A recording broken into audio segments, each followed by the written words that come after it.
Hello guys! Good morning po sa inyong lahat, saan man po kayong sulok ng mundo. Ikaw ba ay nag-a-apply ng tourist visa or planning na mag-apply po ng tourist visa papuntang Australia? So guys, panoorin nyo to para sa iyo ang video na to. So guys, gusto ko lang po sa inyo i-share itong aking naging experience po sa pag-apply po ng tourist visa para sa mama ko.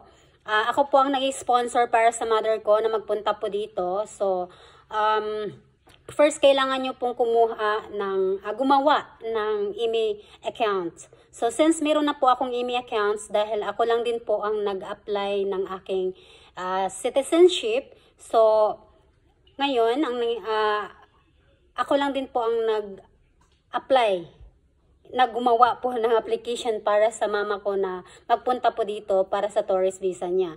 So, ang bilis lang ho guys. So, nilodge ko po yung application niya noong August 29. Last August lang nitong taong to.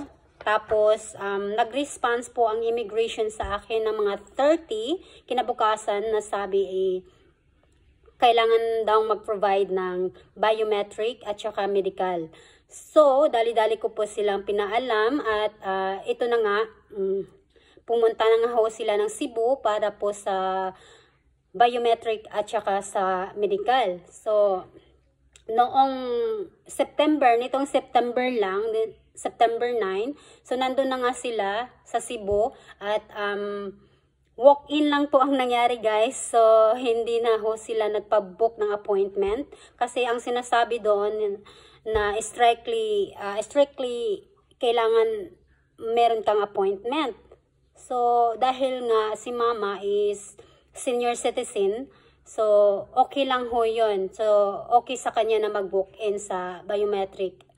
So, ando na nga po sila sa BFS Global. At saka ang bilis lang ho daw, sabi ng nag-assist sa kanya. Kasi may pinasama po akong dalawang angel po sa kanya. So, dahil andito nga ho ako sa Australia, so hindi ko magagawang samahan siya. So, naabutan po sila ng, ng holiday. So, okay na yun. Naging okay na yung biometric niya.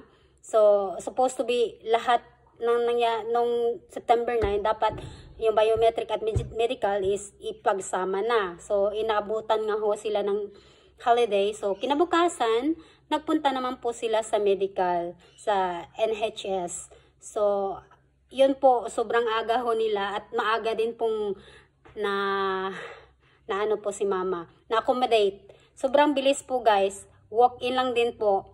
Lahat walk-in. So, swerte nyo po kung ang mag-a-apply is senior dahil hindi na po kailangan ng booking appointment. So, walk-in lang ho lahat. So, noon na nga, umuwi na ho sila ng Dipolog at saka nito lang September 16. Na-surprise po ako guys kasi ang bilis. Kasi nag-worried ho ako kung ano mangyayari sa medical examination niya, kung magiging okay ba. So, nag-send ng email yung immigration guys na sinasabi grant na ho daw yung tourist visa ng mama ko. So, ito yun guys.